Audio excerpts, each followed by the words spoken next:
Hi guys, this is Liz with 143 Handmade, and I'm going to take you through, this is episode 2 of my crazy ass quilts. And remember that I'm not a master sewist or anything.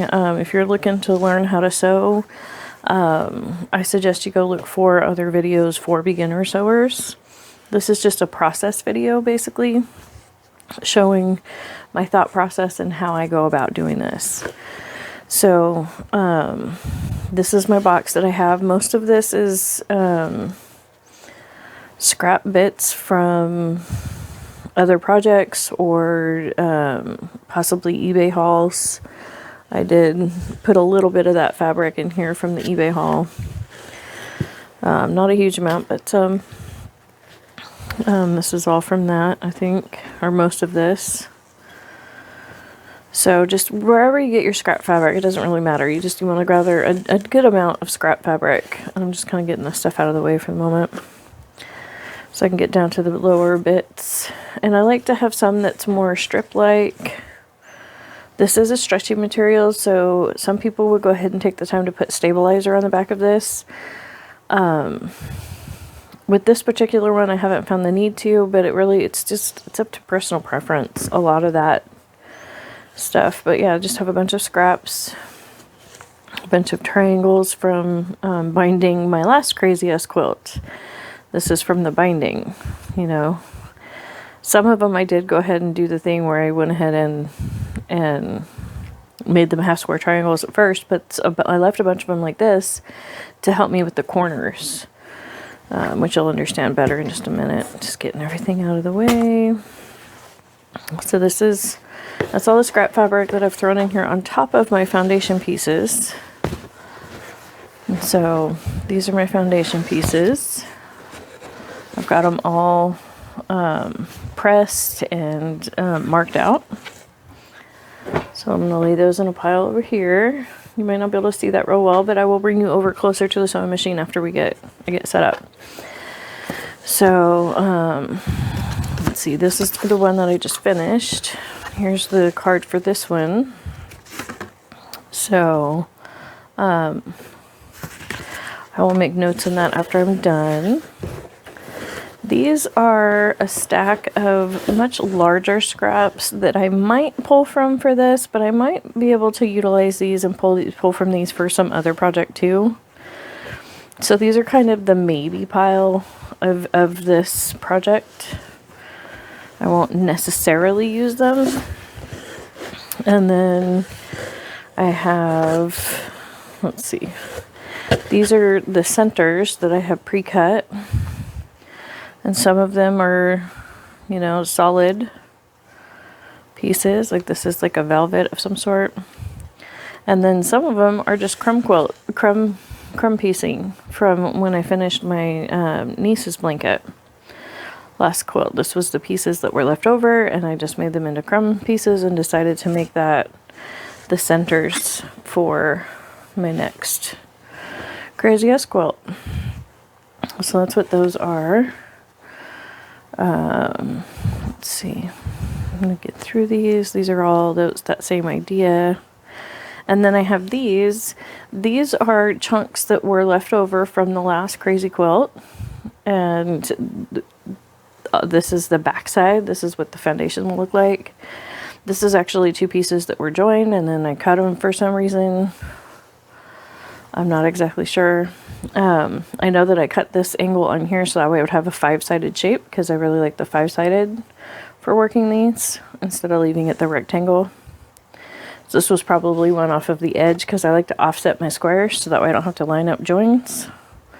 And here's another piece. So this is how I use up the bits that are left from the last one, is I just make them the starting bits of the next one. So that's what all of those are. And some of them are quite small. I was just going to go ahead and use this as just a centerpiece. And then some are quite big, you know, and that's okay. It's all okay. That's the great thing about this crumb quilting, or the crazy-ass, the way that I do it, is that there's very little rules. And then this is a bunch of pieces that are either teeny tiny or that I have already put into some sort of crumb block. Yeah. And I will use these in the crazy quilt as well, because these are all colors that I love or mean something to me. So that's how I decide which fabric goes in here. It's not about, like, I don't pick a pattern, but I will pick like a color palette a lot of times for something that's going to be in the living room, which is what this is for. For the ones for my bedroom, I don't do that. It's literally anything goes. I do not pick colors. It's just all of the scraps. Okay, so now over here I have, let's see. No, I'm going to set those aside for something else. I don't know why they ended up in this box. So I'm going to kind of separate my larger pieces to the back, because I'll use those secondary. And my smaller pieces to the front, closer to the machine. I got my foundation pieces. Okay, so I'm going to pause the video, readjust the camera so you can see the sewing machine, and I will be right back. Okay. Alrighty. So I'm back. I think I have everything situated. I have all my scrap fabrics just off camera right there. I'm bringing a foundation piece. And, you know, it makes a lot of sense to do it this way with the line on the top, but I actually flip it over and I start on this side. And there's a couple reasons for that. One is that way when I'm done, I can run my stay stitch around this line and it's close enough for me. Some people like to get a lot more specific than that. And a lot of times with the Sharpies, you'll be able to see it through the fabric. You can't on this one, but that's okay. So I'm going to just start by putting a little piece down, and then I grab another little piece and pick a side, any side that it will fit on, and sew it on. It's not quite long enough for that side. So we will go with this side and just bring it over, and just, it really is that simple. And it really, you don't have to worry about a 1/4 inch seam or any of that.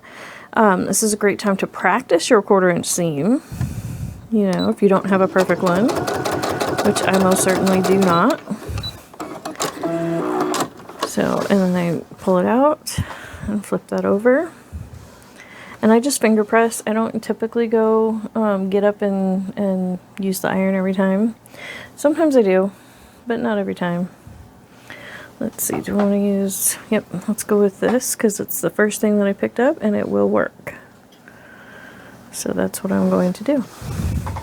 Whether you go clockwise or counterclockwise or back and forth or any of that, that's totally up to you. Like I said, this is just a process video, not a how to do this video. Because there's so many different ways you can go about doing this, and they're all right. So, okay, on that first one, it was so small I didn't have to worry about trimming. But on this one, it's so long that I do have to worry about trimming. And so what I'll do is I'll come over here, come up under this one, go ahead and trim that off just a smidge, give me more of a straight line, and trim it off. And you can trim as you go. You can take it over to, you know, and iron it and rotary cut it and all that, because, you know, I've got this weird little swoop. I don't even care, because the next thing I lay down over the top of that will be a straight line, and I will just sew across that straight line and ignore that. That will just get hidden inside the quilt. And so we spin it around, and let me see, I'll grab this piece. This one's one of those, it's kind of hard to tell which side's up, so I'm going to flip it back and forth there a bit. You want to make sure that you're capturing this piece, that you're going all the way over to this corner, because you don't want to leave a bald spot. And because of the way that those angles came together, kind of have to kick this up just a little bit. instead of just following this gray line, which is totally fine. Not a big deal. Just something that has to be done on occasion. Set everything in and zip down your seam. There we go. And then I fold it back and trim. I'm going to go ahead and rotate it this way, so that way it's easier. You want to be careful not to cut your foundation piece, but at the same time, if you do, it's not the end of the world. Just keep going. It'll be fine. So spin it back, get rid of that stringy, and make sure everything's laying good and flat. It does want to jump up because it's not pressed, and this is kind of a bulky fabric that it's on, so it does kind of push it up, but that's okay. And so now I see I have one more side left to go. Let's see. I'm going to go ahead and go with this velvety stuff here. And see, I have a choice here. Well, yeah. Or what I'll do is you know, you can choose what angle to put it on. You don't have to necessarily follow that gray angle. And so what I'm going to do is I'm going to come up here. I don't know how well you guys can really see that, but I'm making sure that this black velvet is really only on this one, not on this secondary fabric. So that way it will, you know, I don't know. No, I'm going to go ahead and spin it back with that angle, covering this corner. I'm way overthinking it because I'm trying to explain it, and so I'm getting in my own head a little bit. Okay, now on this fabric, I know from having used it before that I need to do a zigzag stitch on it, because if I just do the straight stitch, it just unravels. And so just gonna go ahead and do the big zigzag stitch right across it, and that should hold it. And now I flip this, and see, now I've got this teeny tiny little just splash of purple because of the way that worked out. And you know, that bothers some people. Some people really like it. It's again, it's personal preference and taste, and how into the crumb scrappy part of this are you. I'm assuming that you like the crumb bits to a certain degree, or you wouldn't have found this this video in the first place. But yeah, so that's how I do that. And then if you want to add that straight line back in from this side, you totally can. I think I am going to do that, but I'm just going to jump up to this one. Excuse me. Let me find, see, is that piece long enough? Nope. What about this piece? Okay, no, that's I'm gonna go ahead and save for my bookcase quilt, because it's got the copyright and everything right there, really in good shape. So I'm gonna grab this other little bit and follow that line. Okay, this side's straighter, so I'm gonna use that side. And this end is thicker, so I'm gonna kind of come like so. And again, because I'm still, actually because of how much that's in, I'm going to go ahead and risk it and go back to my straight stitch, because it uses so much less thread. And with how much is going to be left there, I think it'll be fine.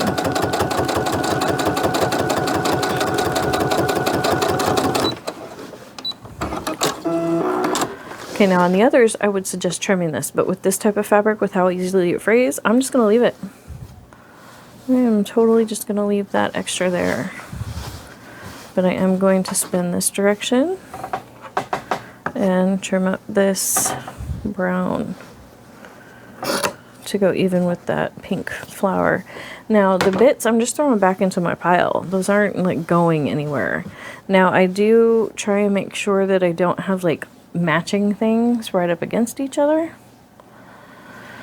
But that's about it. That's the only rule that I impose on myself when it comes to doing this.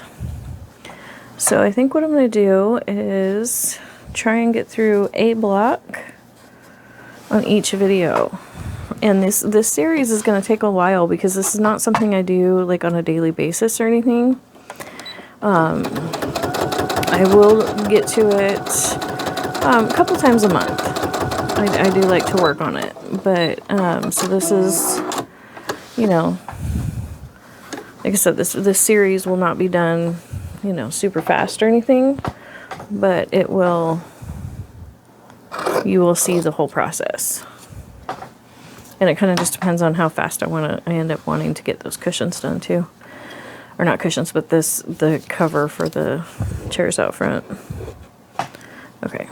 I was going to trim that up a bit, but it's just too sewn, so I'm not going to worry about it. Okay, so now I'm back over here to this side. Now I need kind of a longer piece. It's amazing how quickly you need your longer pieces. And so at this point I could grab in something quite wide. Let's see. Oh, I already used that. Here, we'll use this. This is a piece of old sheet that was just too pretty to use as just a liner. And I make sure that I'm capturing all my edges, you know, of all the pieces that I have exposed. In this case, it's only 3, but still. And because it is that velvet that I know to fray really badly, I am going to go ahead and switch back over to my zigzag stitch. And I do have it on a quite big one to, you know, really help hold all that together. I don't know. Like I said, I'm not a professional seamstress. These are just little things that I have discovered work for me. I'm not at all saying this is the right way. This is just what I've done. So, point is to enjoy the process. I very much grew up disliking sewing, really. I could never do it right. You know, I could never do it good enough kind of thing. It was one of those situations. And so, but then I discovered that, you know, I could in fact like it and do it my way if I just ignored all of those rules, you know. So, let me see. Here's a good long straight piece. It is black on black, but it's not, this has a pattern to it, and this is not velvet to where this is velvet. So I'm not going to worry about that. So I want to make sure that I cover where those two fabrics meet and this corner over here. And see, what I should have done is I should have had this piece up further, so that way I could have continued that angle like this. And actually, you know what? I can go ahead and show you how I have fixed that in the past. And that's part of what these little triangles are for. Because see, if I just come up here and I just add this guy like this, I think that will get me over far enough. Well, here, let's double check it. Overlap it by the seam allowance, roughly. Because if you're anything like me, you can't predict exactly what it's going to be. And then we just lay a line. Lay our fabric across there and see how much further out. So, okay, I'll do this one, and then I'll need to do another one. No, it'll be fine. Yeah, just do this purple one. So we just stick this on here. Like so. Make sure everything's taut. You know, you don't want any big poofs. But honestly, I really like texture in blankets, so I'm not that worried about poofies. But some people are very precise and you know, would be pinning and ironing and all kinds of things at this point that I just don't do. And that's part of why I wanted to share this with you, is because you know, some of those quilting videos that are out there, they create beautiful things, but they also don't really embrace the imperfections and wonkiness of somebody on the learning path, as opposed to somebody who does know how to sew. somebody who can hit that perfect 1/4 inch seam allowance all the time, you know, that's not who I am. That's not who I'm ever going to be, I don't think. I just don't think my brain works on that level of precision. And that's okay. That doesn't mean I can't make beautiful things. And that's kind of my point. That's my mission, basically, is to let other people know that live on the wonky side of sewing that that's okay. You can live on the wonky side of sewing and still create beautiful things. So, flip this over. Yeah, that's going to be just fine.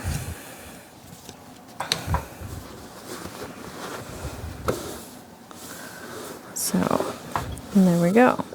And again, this extra you could trim off. I'm just going to leave it because I like heavy blankets. I like blankets with texture. And so that just, you know, it just adds to it for me. So, and as you can see, flipping it over, fold on this line, crease it a little bit. I am actually over the line on this edge. Let's see, where's the corner? The corner's right here. Okay, I can just barely see the dots. So that was less than ideal, putting something that many seams right there on the corner, but you know, I do adjust things at the very last minute sometimes too. So I'm really not that worried about it. But now, since I know I'm not close on this corner, I'm going to go ahead and just tack this down.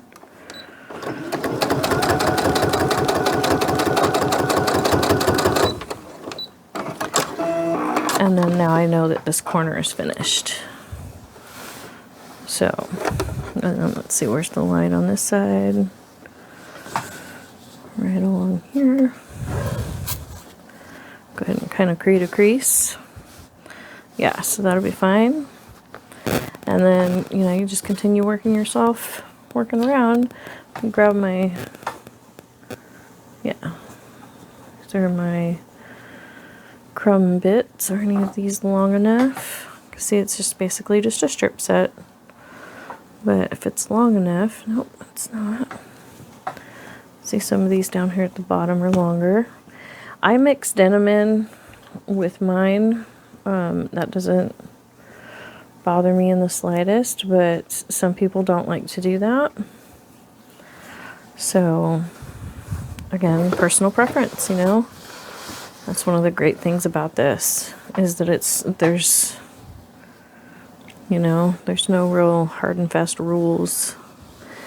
You can do this with as many different colors of fabric as you want. I saw one, it was in a magazine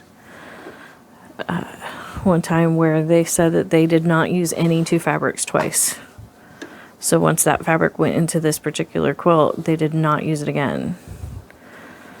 So that's one way to go. But it was a 20-year project. Nope, my needle came unthreaded. And I don't know why, but my needle threader's just not working. So this might take me a second. We'll see. Sometimes I can do it real quick. Yeah. Oh, nope. Thought I had it.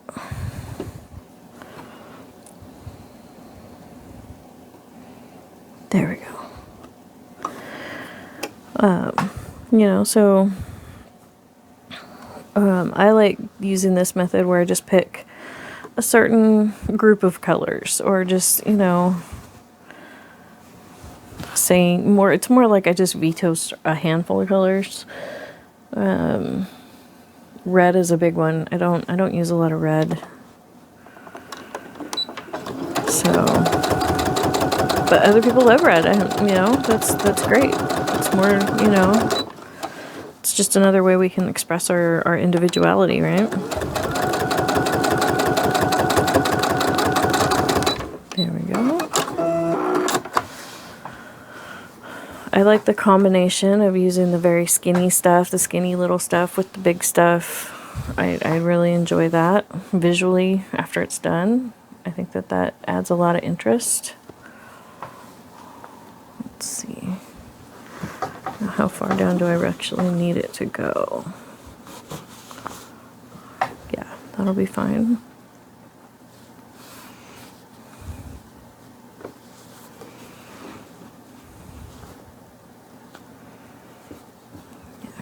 off.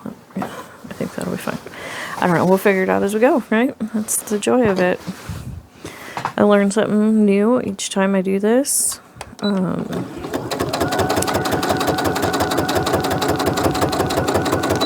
One thing I have learned is that I really love the random sewing and improv sewing as opposed to precision sewing. Anything that requires you to cut, you know, exactly the same number of units and this and that and the other, it's not really my cup of tea. I'm just not that precise of a sewist, and so that tends to get in the way. Yeah. So you can tell by the sewing line that I have definitely come over far enough. So, but let's see, what about up here? I'll go ahead and kind of do my crease there so I can kind of see what's going on. Okay. So I need to get this tail out of my way. And the scraps end up on the floor, and some of them get picked up, some of them get swept away. It just kind of is the way that it is.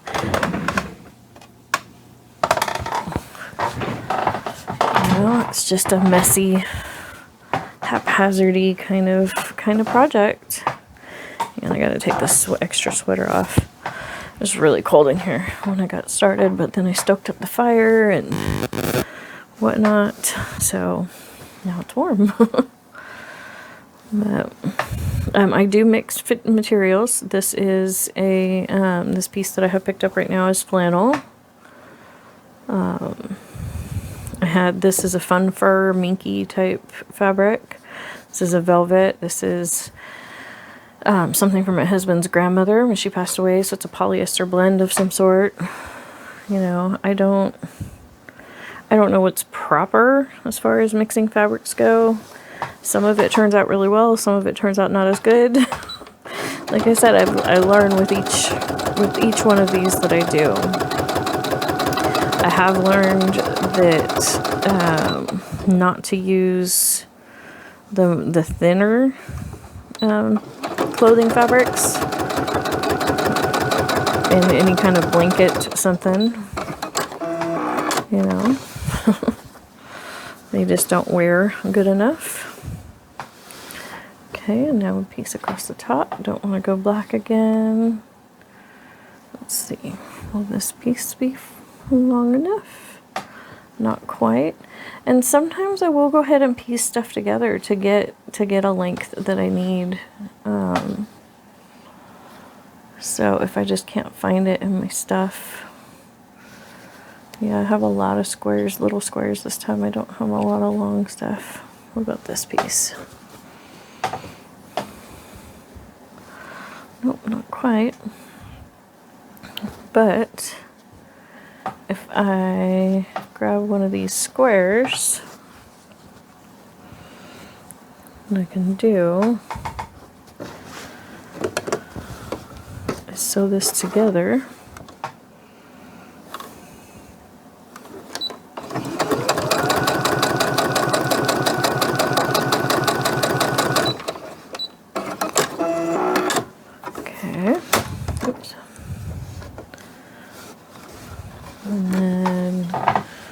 I don't have my rotary cutter close by, but so I'm going to go ahead and just do this by hand. But it's got this good grid on it, so I'm just going to actually follow that right down. Get a semi-straight line, right? Straight enough, anyways, for this type of quilting. Throw that back in the mix. Grab my piece back over.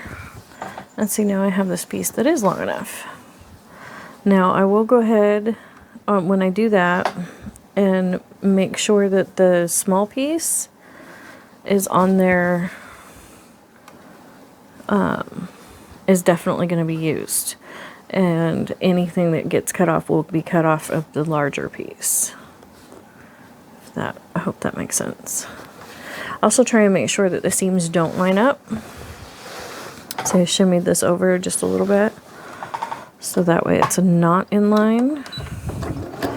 with another seam. There we go.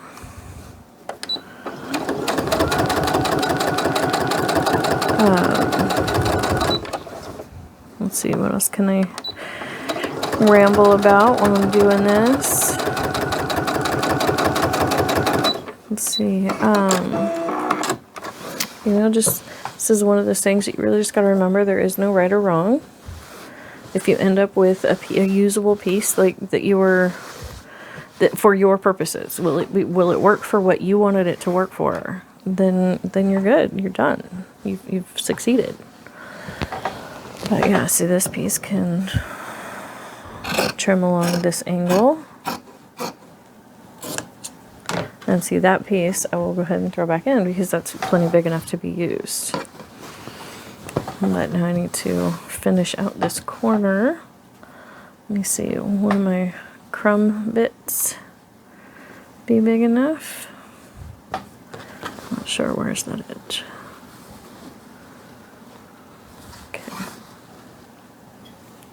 Okay, well again, I can barely see the corner now that I look for it. But yes, I do believe that this piece will be big enough.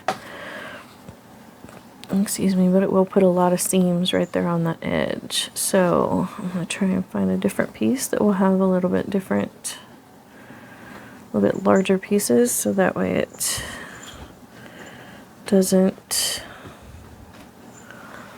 put a seam right on my edge. But I'm not being able to find one quickly and easily, so I'm just going to grab this other weird looking piece and use that. So here we go. You notice I'm not even worried about going all the way up to there because this is where I'm going to be cutting. It's right along this line here. So that's totally fine. So you can hear the water running, I'm sure. It'll be over in just a minute. Here we go.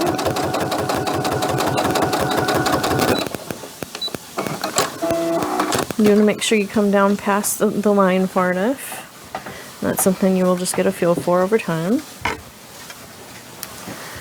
Okay, and now I'm going to go ahead and just rough cut this off of there.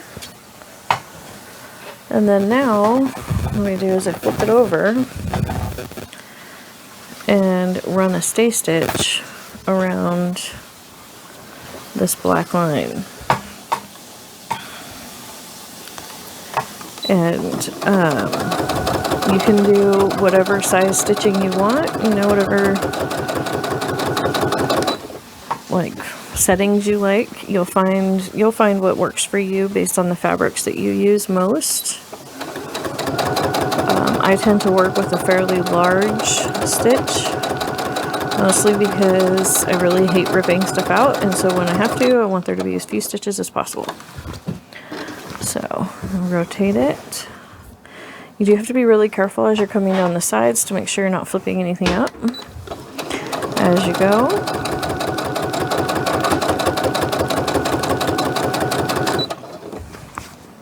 Oh, okay, that's still laid down good.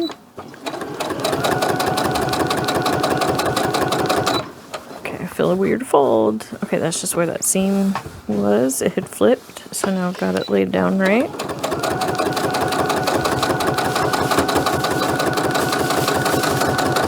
There we go.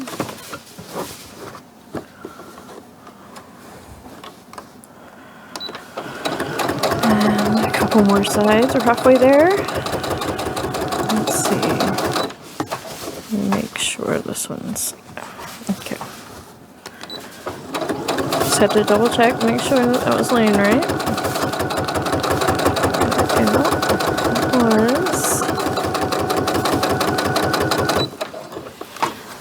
See, this is why I call it a combination of crazy and crumb quilting, because some of it is very large pieces like you would use in crazy quilting, and some of it's, you know, very tiny pieces like you would use in crumb quilting. So that's why I call it my crazy crumbs. There we go. Across just in the corner. Flip it back over, and then now you can see the stay stitch that goes all the way around. And then at this point, what I would do is I would just toss it to the side. And after I get a stack of them going, then I take my rotary cutter and I cut just past this line. I will lay down the... I'll show that in another video instead of trying to explain it. I'll just show it in another video. So this is the block we made today. And I hope you join me for the next one. Thank you so much. And don't forget to like and subscribe.